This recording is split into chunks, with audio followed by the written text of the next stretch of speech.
सबका मालिक एक, फिर क्यों बटा हुआ संसार है। सबका मालिक एक, फिर क्यों बटा हुआ संसार है। सच पूछो तो सारी दुनिया अपना ही परिवार है। सच पूछो तो सारी दुनिया अपना ही परिवार है। सबका मालिक एक, फिर क्यों बटा हुआ संसार है। सच पूछो तो सारी दुनिया अपना ही परिवार है। सच पूछो तो सारी दुनिया अपना ही परिवार है।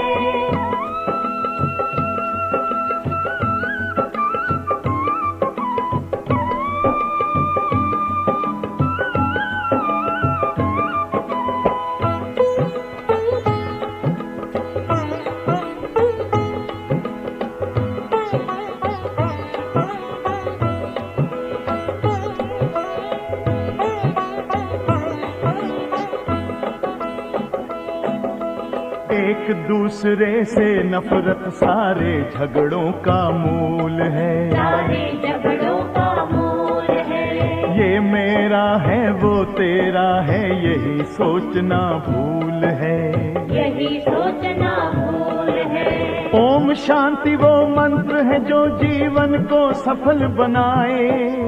ओम शांति वो मंत्र है जो जीवन को सफल बनाए। ऊंच नीच का भेद मिटाए, प्रेम का पाठ पढ़ाए। ऊंच नीच का भेद मिटाए, प्रेम का पाठ पढ़ाए। इस धरती पर सबको सुख से जीने का अधिकार है। सच पूछो तो सारी दुनिया अपना ही परिवार है। सबका मालिक एक, फिर क्यों बटा हुआ संसार है। सच पूछो तो सारी दुनिया अपना ही परिवार है। सच पूछो तो सारी दुनिया अपना ही परिवार है।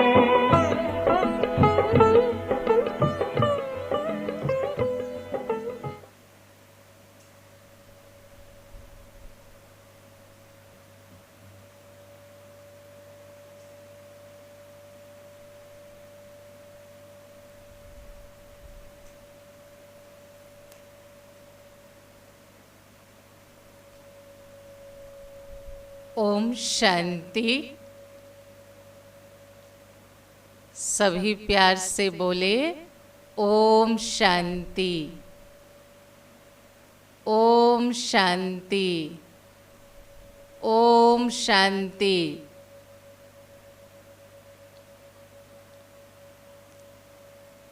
आज राजयोग शिविर के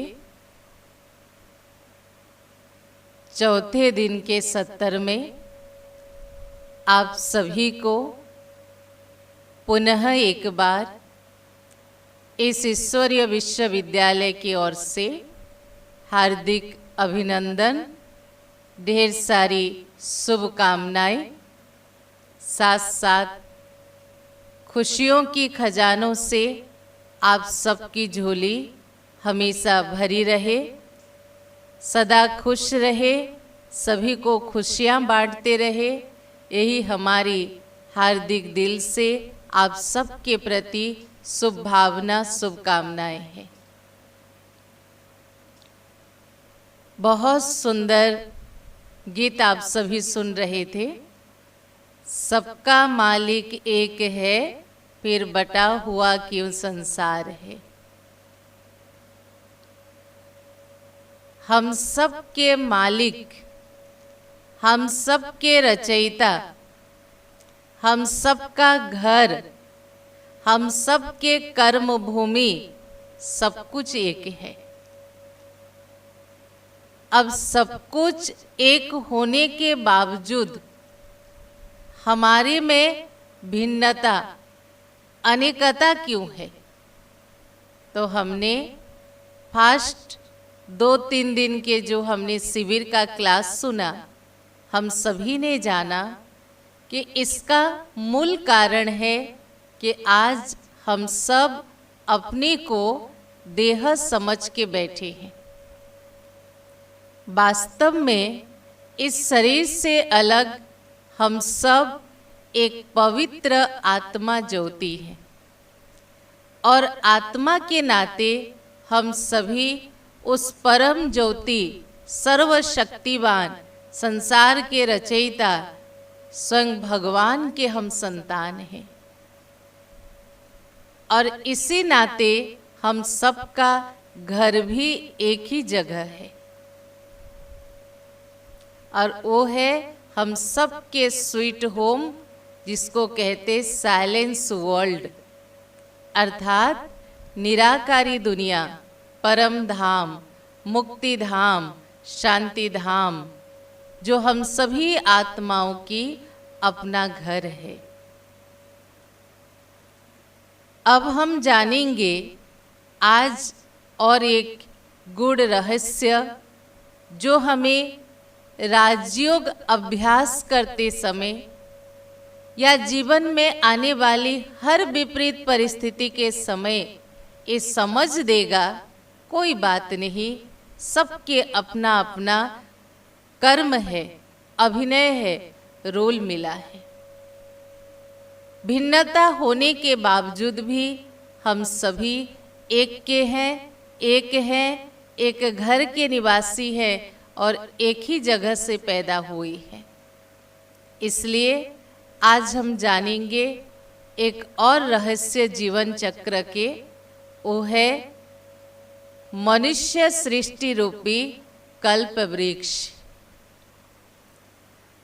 आप सभी देखा होगा, चाहे मंदिरों में जाओ, एक पेड़ जरूर होता है जगह जगह पे, और उसकी एक खासियत भी होती है कि कहते आप भगवान के याद में जो भी मन में शुभ भावना रख के वो धागा जाके उस पेड़ के डाली में या पेड़ के जड़ में अगर हम बांधते हैं, कई पूजा कोई प्रथा में लिखा है, तो हमारी सारी मनोकामनाएं पूर्ण होती है।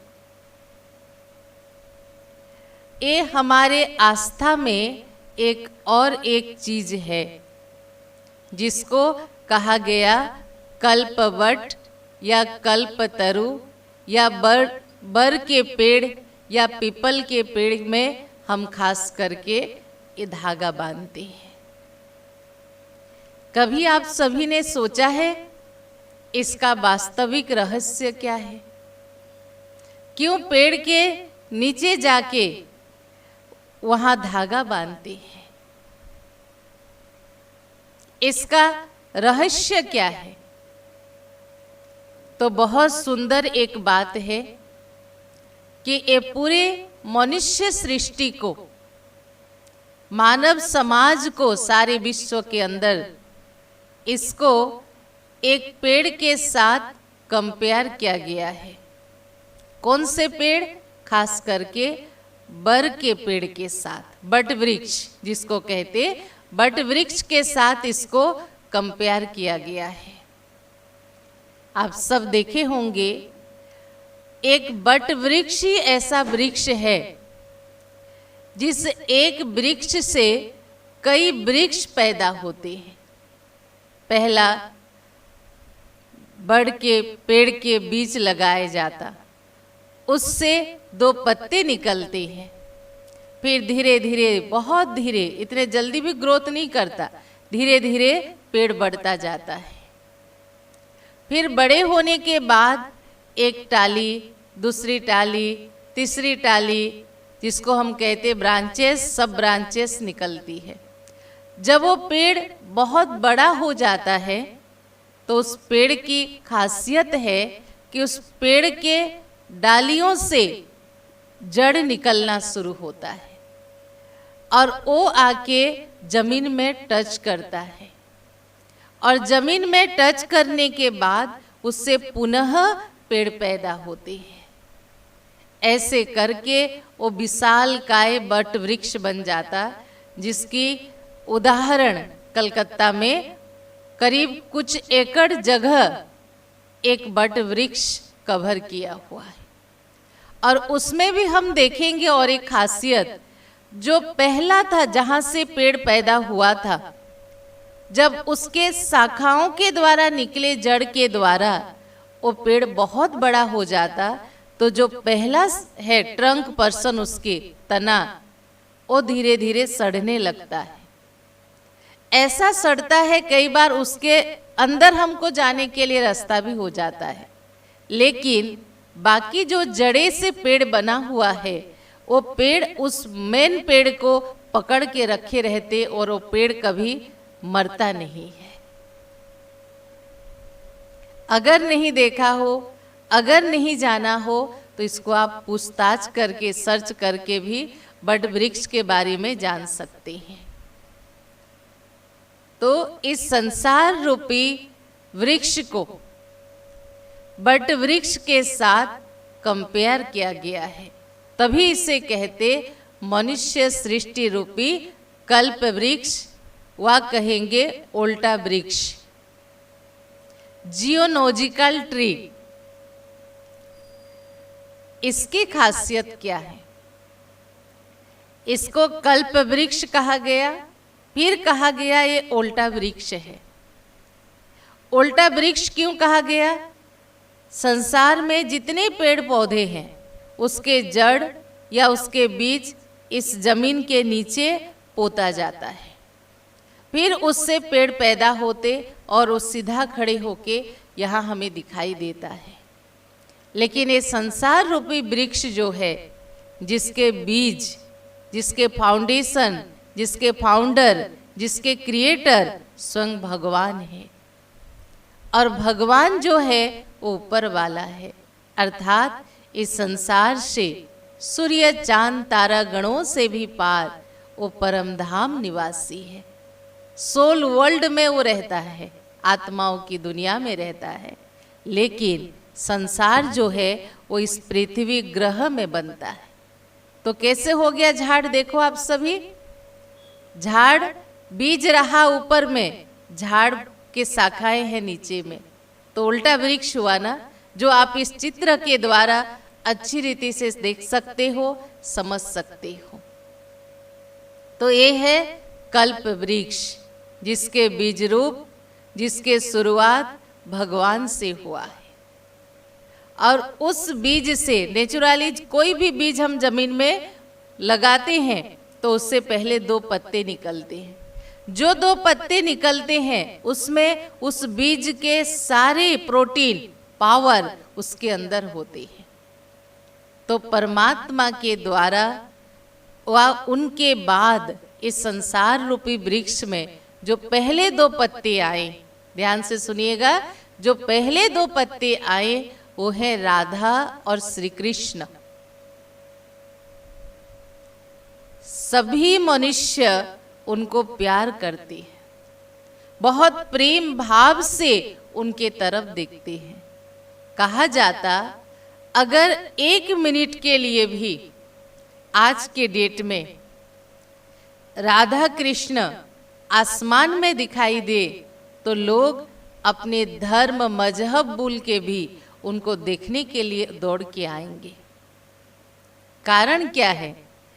पवित्रता के सागर भगवान के बाद इस संसार में सबसे पवित्रतम, सबसे पवित्रमय 2 महान आत्मा है जो भगवान के बाद इस संसार में है, वो है राधा और कृष्ण। उन्हीं से फिर और पत्ते निकलना शुरू हुआ, अर्थात सबसे पहले धरती पर आदि सनातन देवी देवता धर्म की शुरुआत हुई, जहाँ एक धर्म, एक मत, एक भाषा, एक राज्य, एक जात, एक कुल थे। वहाँ राजा भी देवता है तो स्वीपर भी देवता है, दासी भी देवता है तो साहूकार भी देवता है। वहाँ कोई भेदभाव नहीं होता। कहते हैं ना, पेड़ के जड़ जितनी मजबूत होगी, पेड़ के जड़ जितनी मजबूत होगी, पेड़ उतना लंबे समय तक टिक के रह सकता है। तो इस संसार रूपी कल्प वृक्ष के मजबूत ट्रंक पर्सन, इसके तना सतयुग और त्रेता युग है, जिसको इस धरती पर स्वर्ग कहा जाता, हेवन कहा जाता, पैराडाइज कहा जाता, जहां देवताओं की राज्य होता। दोनों युग 2500 वर्ष तक संसार में सुख, शांति, पवित्रता की दुनिया बनी रहती है, जहां सब कुछ एक होता, ना कोई मतभेद, ना कोई धर्म भेद, ना कोई जात भेद, क्योंकि वहां सर्वगुण संपन्न, 16 कला संपूर्ण, संपूर्ण निर्विकारी, मर्यादा पुरुषोत्तम देवी देवताएं 33 करोड़ इस धरती पर वास करते हैं। 2 युग के बाद धरती पर आता है द्वापर युग। द्वापर, जहां 2 पुर के शुरुआत होती है, अर्थात और धर्मों का आगमन इस सृष्टि रंगमंच पर होता है। सबसे पहले इब्राहिम आए, इब्राहिम के द्वारा इस्लाम धर्म की स्थापना हुई। फिर गौतम बुद्ध आए, उनके द्वारा बौद्ध धर्म की स्थापना हुई। जीसस क्राइस्ट आए, उनके द्वारा क्रिश्चियन धर्म की स्थापना हुई। महावीर आए, उनके द्वारा जैन धर्म की स्थापना हुई। गुरु नानक जी आए, उनके द्वारा सिख धर्म की स्थापना हुआ। ये संसार रूपी कल्प वृक्ष के मजबूत ब्रांचेस हैं।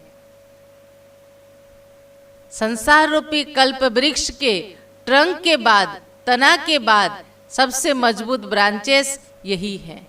शंकराचार्य आए, संन्यास धर्म की स्थापना हुआ।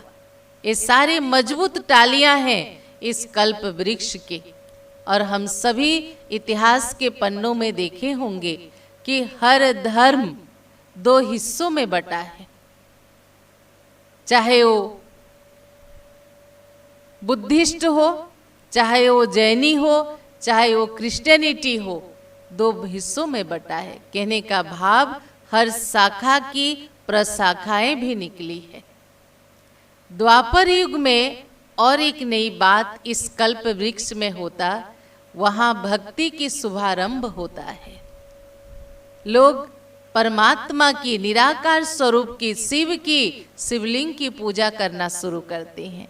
देवताओं की मूर्ति रख के मंदिर बना के पूजा करना शुरू करते हैं। पूजा पाठ, भक्ति, दान, पुण्य, तीर्थ, सब कुछ इस युग में शुरुआत होता है। वेद, शास्त्र, पुराण सब कुछ यहाँ लिखी जाती है।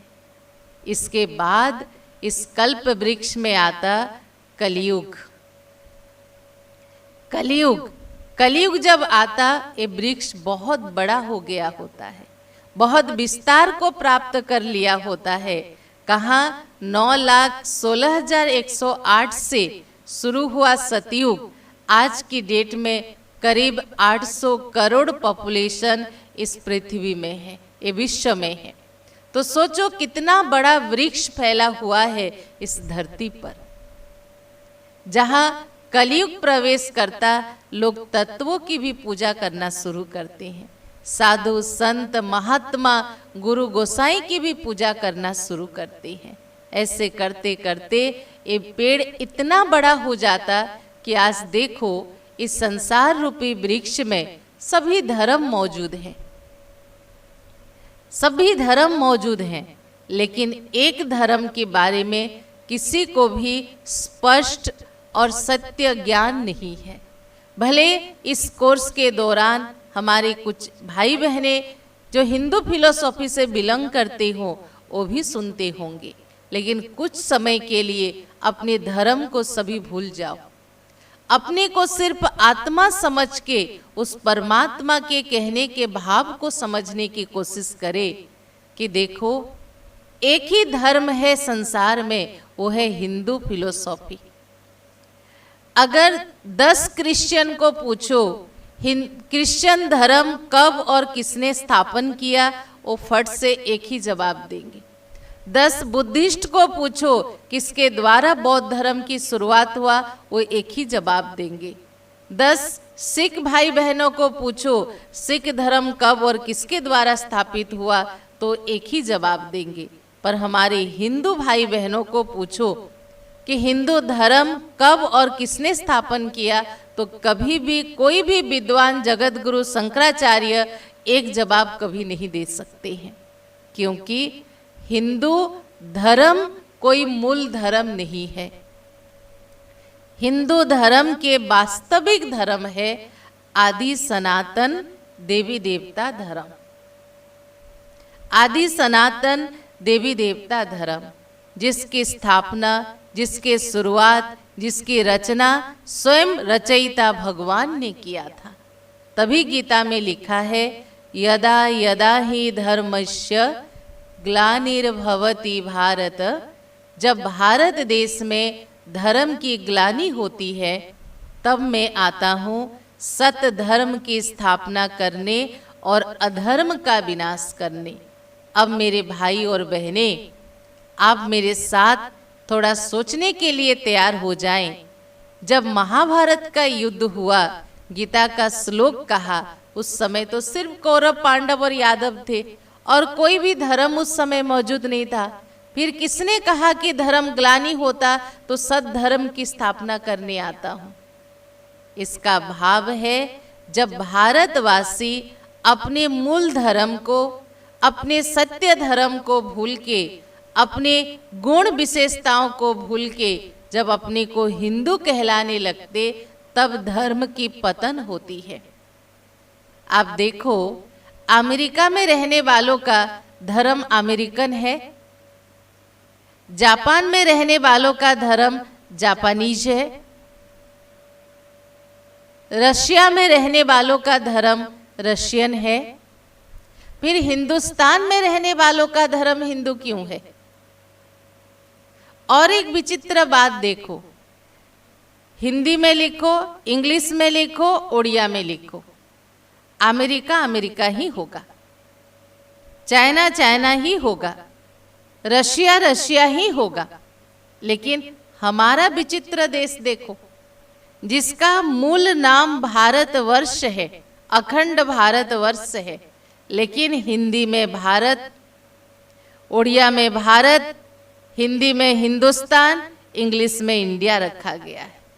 कभी दिल से कोई भी संस्था, कोई भी बात को भूल के कभी गौर करके देखो, क्या हम हिंदुस्तान में रहते तो हमारे धर्म हिंदू होगा? वास्तव में हिंदू धर्म के मूल धर्म है आदि सनातन देवी देवता धर्म। तो आज देखो, संसार में सभी धर्म मौजूद है, लेकिन जो मूल धर्म जिससे कल्प वृक्ष की शुरुआत हुआ था, आज वही धर्म मौजूद नहीं है, जिसको भगवान कहते 3 टांग पर पृथ्वी खड़ी है। इस्लामी, बौद्धि, क्रिश्चियन, एक टांग नहीं है तो क्या होगा? लड़खड़ाएगा कि नहीं लड़खड़ाएगा? एक टांग कौन सा है? देवी देवता धर्म, सनातन धर्म। तो जब इस धर्म प्राय लोप हो जाता, सिर्फ मूर्ति के रूप में मंदिरों में पूजे जाते हैं, तो यही सत्य धर्म की पुनर्स्थापना के लिए भगवान इस संसार में अवतरित होते हैं। भगवान का संसार में अवतरण होना माना सत धर्म की पुनर्स्थापना करना। तो आज आप सबको जान के बेहद खुशी होगी कि संसार रूपी कल्प वृक्ष का बीज रूप स्वयं भगवान है और हम सब उस बीज रूप भगवान से ही पैदा हुए हैं। ये तो हमें कपड़े मिला है यहाँ सबको अपना अभिनय करने के लिए, लेकिन आत्मा के नाते हम सब उस ईश्वर की, उस गॉड की, उस अल्लाह के बच्चे हैं। एक पेड़ के हम सब हैं। तभी कहा सबका मालिक एक है, फिर बटा हुआ क्यों संसार है। माला कोई बनाए मगर माली सबका एक है। हम सब एक के हैं, एक रहेंगे। ये तो हमें अपने रोल के अनुसार हमें अलग अलग कर दिया। कभी कभी हम सब बाइस्कोप देखते हैं, सिनेमा देखते हैं, तो एक हीरो जरूर होगा, एक विलेन जरूर होगा। हम पूरे सीरियल में या सिनेमा में देखते हीरो और विलेन का कभी नहीं पड़ता है, लेकिन रियल लाइफ में अगर हम देखें तो विलियन कभी विलियन नहीं होता, वो भी एक अच्छा इंसान होता है। और हीरो और विलियन का अच्छा दोस्ती होता है। ठीक उसी तरह हमने जब कपड़े को अपना समझ बैठा है, देह को, शरीर को अपना समझ बैठा है, तब इतने मतांतर हैं। लेकिन रियल में हम सब तो प्योर लाइट आत्मा हैं, और उस नाते से हम सब ईश्वर के बच्चे हैं। तो ना कोई मतभेद, ना कोई जाति भेद, ना कोई धर्म भेद, ना कोई देश भेद, ना कोई रंग भेद है। हम सब एक वृक्ष के हैं। तो अभी हम जानेंगे कि इस वृक्ष का कभी विनाश नहीं होता। इस वृक्ष का कभी विनाश नहीं होता, लेकिन यह पुराना जरूर होता है। पुराना जरूर होता है, वृद्ध जरूर होता है। कोई पेड़ पुराना हो जाता तो हम उसे क्या करते, उसकी एक डाली काट कर, जैसे रोज की एक डाली काट के गुलाब के पेड़ के पुनः हम उसे लगाते हैं, जिसको कलम करते कहा जाता। कटिंग करके हम उसे लगाते हैं, फिर उससे गुलाब के पेड़ पैदा होते हैं। जब इस संसार रूपी कल्प वृक्ष का भी समय पूरा होने को आता है, तब भगवान धरती पर आते और इसी वृक्ष के कुछ प्योर सोल को लेके पुनः नया वृक्ष की वो रीजेनरेट करते हैं, परिवर्तन करते हैं। अर्थात अभी भी ये संसार ऐसी अवस्था में है, इतने बुरे होने के बावजूद भी बैलेंस में है। उसका कारण है अभी भी कुछ अच्छे लोग इस संसार में मौजूद हैं, जिनकी अच्छाई को लेकर भगवान उनके अंदर अपना बल, अपना ज्ञान, अपना गुण भर के उनको प्यूरिफाई करता है, और उन्हीं के द्वारा इस दुनिया को बदलने का महान कार्य करता है। और उस कार्य के निमित्त हम सब भगवान के सहयोगी हैं। हम कोई भाषण करता नहीं है, हमको उस परमात्मा से मिला हुआ दिव्य ज्ञान, हम अपने भाई बहने आप सभी को इस प्रोग्राम के तहत आप सबको परमात्मा का वो दिव्य संदेश सुना रहे हैं। हम तो बस निमित्त मात्र हैं, देने वाला, हमारे द्वारा कराने वाला ऊपर वाला परम पिता, सर्वशक्तिवान, संसार की रचयिता, कल्प वृक्ष का बीज रूप वो परमात्मा ही है। वो परमात्मा के दिव्य अवतरण का आगाज क्या है? हम सभी के अंदर ये आस्था तथा विश्वास है कि जरूर कभी ना कभी भगवान इस धरती पर आएगा। हर धर्म में है, हर धर्म में है। मुस्लिम भाई बहने भी कहते एक दिन खुदा आएगा, हमें कब्र दाखिल करेगा, कब्र से जगाएगा और सबको अपने कर्मों का फल देगा। क्रिश्चियन भाई बहनों को भी आस्था है, हिंदू भाई बहनों की भी आस्था है कि एक दिन वो आएगा। लेकिन विडंबना की बात है कि वो किस रूप से आएगा, किस विधि से आएगा, ये हमें पता नहीं है।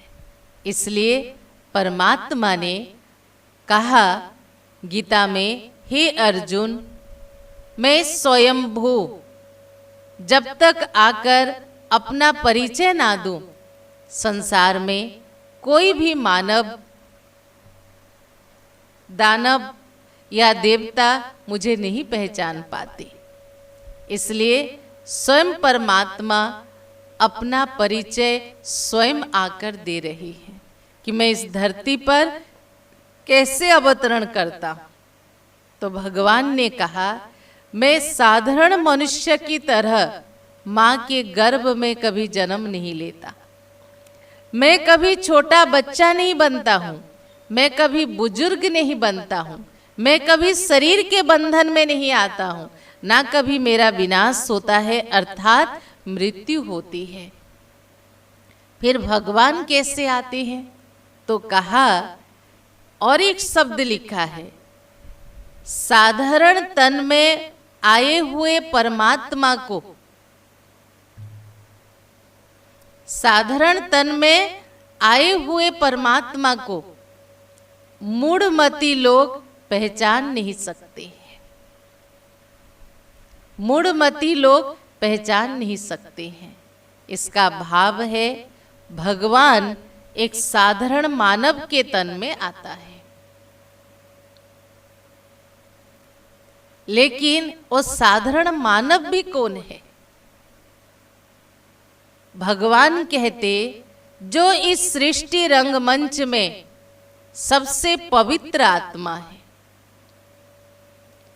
जन्म मरण के चक्र में आकर अभी वो साधारण रूप में है, उस पवित्र आत्मा के अंतिम जन्म के साधारण शरीर में मैं प्रवेश करता हूं, जिसको कहते दिव्य अवतरण, परकाया प्रवेश, अलौकिक जन्म कहा जाता है।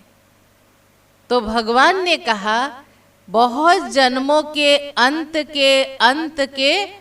अंतिम जन्म के अंत समय में वानप्रस्थ अवस्था में मैं प्रवेश करता हूं। तो उस पवित्र आत्मा के अंतिम जन्म में वानप्रस्थ अवस्था में वो प्रवेश करती है। कई लोगों के मन में जो ब्रह्मा कुमारी संस्था विजिट किए होंगे या इसके बारे में कहीं सर्च किया होगा या सुना होगा या जाना होगा, तो उनके मन में प्रश्न उठता है कि इनके यहाँ एक साधारण वृद्ध मानव को क्यों रखा गया है। चित्र देखे आप सभी, साधारण वृद्ध मानव, त्रिमूर्ति का चित्र भी देखे। गॉड जो ब्रह्मा के द्वारा स्थापना, विष्णु के द्वारा पालना, शंकर के द्वारा विनाश का कार्य कराते, वो साधारण मानव कौन है? वो साधारण मानव ये है प्रजापिता ब्रह्मा, जिनका नाम दादा लेखराज था। दादा लेखराज जब उनको 60 वर्ष की आयु होती है, तब उनके तन में परमात्मा की प्रवेशता होती है। कैसे होती है तो हम थोड़ा जानेंगे प्रजापिता ब्रह्मा के बारे में आज। प्रजापिता ब्रह्मा, जिनका नाम दादा लेखराज था, वो सिंध प्रदेश के एक टीचर के घर में, उनके पिताजी शिक्षक थे, एक शिक्षक के घर में उनका जन्म हुआ था। बचपन से ही पहले माता फिर पिता दोनों ही उनको छोड़ के गुजर गए। उन्होंने अपनी मेहनत से अपनी पढ़ाई की, अपनी पाँव में खड़े हुए और धीरे धीरे गेहूं के व्यापार से अंग्रेज जमाने में कलकत्ता में उनका बहुत बड़ा हीरे का व्यापार था। हीरे को परखने की शक्ति उनमें थी खास, और हीरे के व्यापार के चलते राजा महाराजा, अंग्रेज वाइसरॉय, रानी विक्टोरिया, एलिजाबेथ, सभी के साथ बिजनेस के तौर पर इनका संबंध अच्छे थे। लेकिन जीवन में धर्म कर्म का समन्वय था। रोज सुबह पूजा करना, गीता 1 घंटा पढ़ना, शाम को भी गीता अध्ययन करना, चाहे कुछ भी हो जाए, घर में रहे, सफर में रहे, अपना नियम कभी नहीं छोड़ते थे। श्री विष्णु जी के बहुत बड़े भक्त थे। उनसे उनका इतना प्यार था कि उनके पॉकेट में हमेशा उनका एक चित्र रखते थे। जब भी मन करे देखते थे, ये मेरे आराध्य देवता है। दुकान में उनके आंखों के सामने उनका फोटो होता था। रात को सोते समय अपने तकिए के नीचे रख के सोते थे। अपने बच्चों को भी जब तक पूजा पाठ आधा घंटा सुबह नहीं किया, तब तक कुछ भी खाने को नहीं मिलता था। कहने का भाव, बचपन से ही बच्चों में भी भक्ति के संस्कार उन्होंने डाला है। जीवन में कोई असुविधा नहीं था, कोई अभाव नहीं था, सुखी संपन्न आपसी प्यार वाला एक परिवार था। लेकिन फिर भी भगवान की प्राप्ति के लिए उन्होंने 12 गुरु किए थे। 12 गुरु करना बड़ी बात नहीं है, गुरु की बात को वो मान के चलते थे। ऐसे जीवन यात्रा उनकी चलता था। बॉम्बे में उनका घर था, कलकत्ता में बिजनेस सेंटर था, पर थे वो सिंध कराची के। जीवन की ऐसा एक दिन आया, वो अपने घर मुंबई में, उनका घर बबुलनाथ मंदिर के पास ही था, वो अपने घर में गए हुए थे। उनको विष्णु चतुर्भुज का साक्षात्कार हुआ। शंख चक्र गदा पद्म लेके श्री हरि विष्णु का उनको साक्षात्कार हुआ और वो कह रहे हैं, अहम विष्णु चतुर्भुजम तत्वम, मैं ही विष्णु चतुर्भुज हूं और तुम ही ऐसे बनने वाले हो। उनके समझ में कुछ नहीं आया, बस उनको लगा कि मुझे भगवान की प्राप्ति होने को जा रहा है। वो अपनी इस दृश्य का अनुभव एक एक गुरु के पास जाके उन्होंने शेयर किया। गुरुओं ने जो भी उत्तर दिया उन्हें संतुष्टि नहीं हुई, उनको संतुष्टि नहीं मिला, लेकिन उनको ऐसा महसूस हुआ कि मुझे भगवान मेरे ऊपर प्रसन्न है। और एक बार की घटना, ये 1936 की बात है जब उनको विष्णु चतुर्भुज की साक्षात्कार हुआ। और एक बार की घटना, वो अपने दोस्त के यहाँ बनारस गए हैं, उनके गार्डन में घूम रहे हैं और अचानक ही वो एक जगह बैठ जाते हैं और ध्यान में चले जाते हैं। उस समय हमारे सेकेंड वर्ल्ड वॉर नहीं हुआ था, सेकेंड वर्ल्ड वॉर 39 को हुआ था, 1939 से शुरू हुआ था। उन्होंने देखा ध्यान में बैठे हुए आसमान से बहुत सुंदर चमकता हुआ सितारा धरती पर आ रहे हैं और धरती को टच करते ही वो राधा कृष्ण, देवी देवताएं, गोपियां बन रहे हैं और वो सभी बहुत सुंदर गीत के साथ रास कर रहे हैं। जब उन्होंने ऐसा दृश्य देखा, उनके अंदर बहुत खुशी हुई जो उनके चेहरे पे छलक रहा था। उसके कुछ देर के बाद उन्होंने इस संसार के परिवर्तन के भयावह दृश्य को उन्होंने देखा। कैसे उस समय बम शब्द नहीं था, उन्होंने देखा आग का गोला गिर रहा है और लोग कैसे मर रहे हैं। एक साथ भूकंप, बाढ़, सब कुछ हो रहा है, तेज हवाएं चल रही है, पूरा तहस नहस हो रहा है, ताश के पत्तों की तरह घर गिर रहे हैं, सब चिल्ला रहे हैं, त्राही त्राही त्राही। जब ऐसा दृश्य देखा, उनके अंदर बड़े हलचल आने लगे, उनको भी डर महसूस होने लगा और वो खुद चिल्लाने लगे, कौन है, कौन है, कौन है जो मुझे सब दर्शन दे रहे हो। लेकिन उनको कोई जवाब नहीं मिला। उसके बाद उनको हीरा, जो बिजनेस उनका था, वो सब उनको पत्थर दिखने लगा। जीवन की जैसे वो मूल्य को समझ बैठे थे। उनको महसूस हुआ अब इसमें कुछ नहीं है, अब मुझे उस भगवान को ढूंढना है जो हमें ऐसा दर्शन कराया। वो नदी किनारे, पेड़ के नीचे, छत के ऊपर,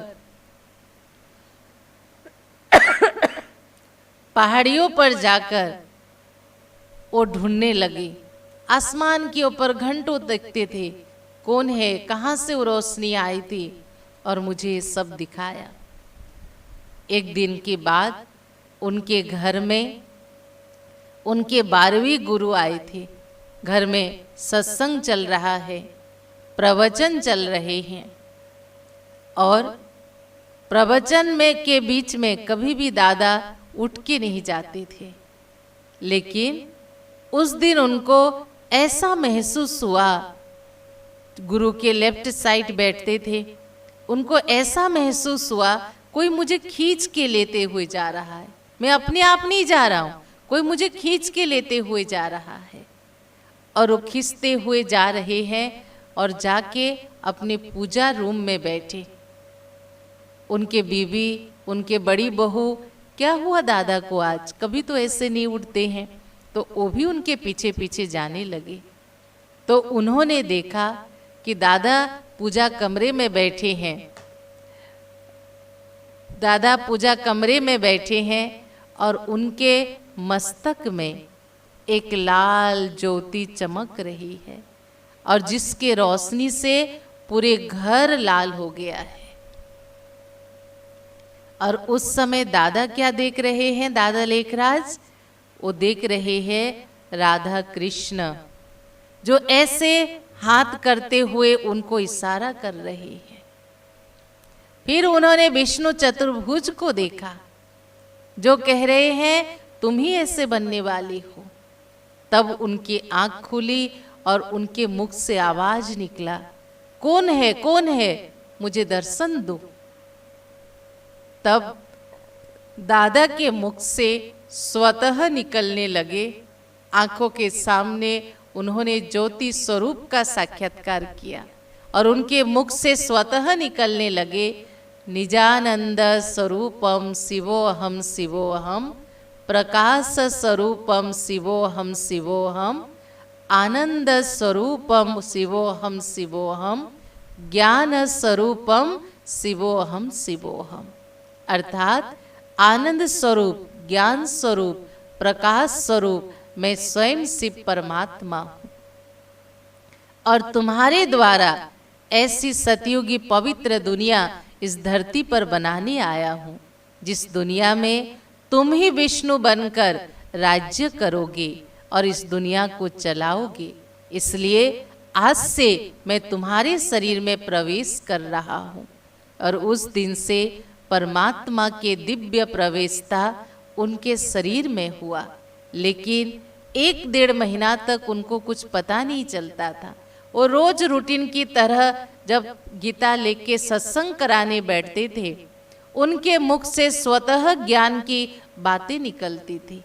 जो भी सिंध के रहने वाले माताएं, भाई, बहनें आते थे, उस समय उनके जगह पर उन्हें श्री कृष्ण जी का साक्षात्कार होता था।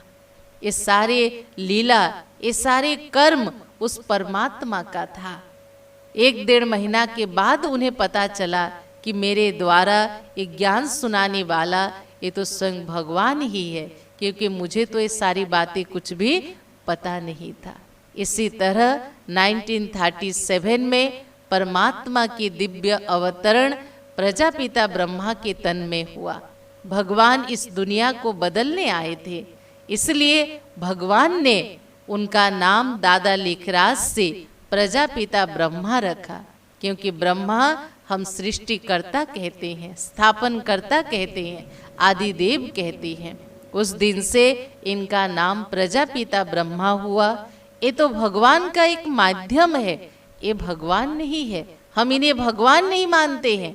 भगवान स्वयं निराकार परम पिता परमात्मा है। आगे की बातें, उस अवतरण के बाद क्या हुआ, क्या है इस जीवन के चक्र, जो हम कल के सेशन में जानेंगे।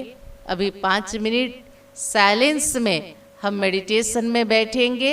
आप सभी को 2-3 दिन से मेडिटेशन अभ्यास कराया जा रहा है, तो अभी साइलेंस में हम मेडिटेशन करेंगे और फिर कल आप सभी को पुनः इसके आगे की हम सुनेंगे। ओम शांति।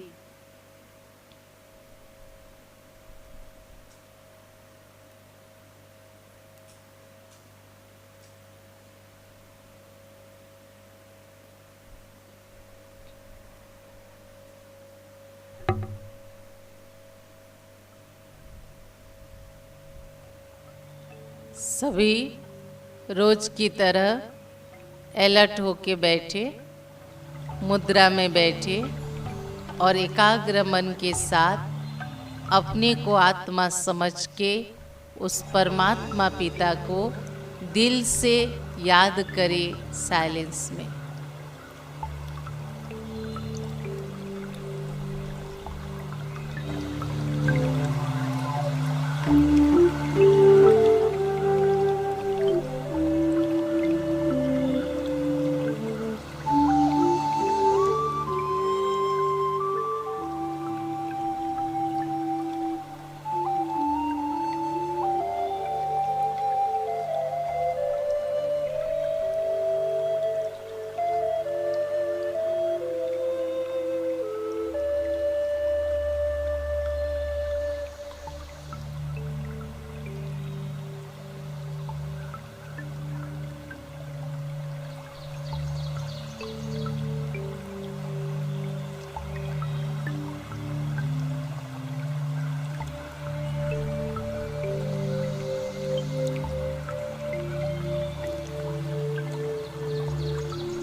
ओम शांति।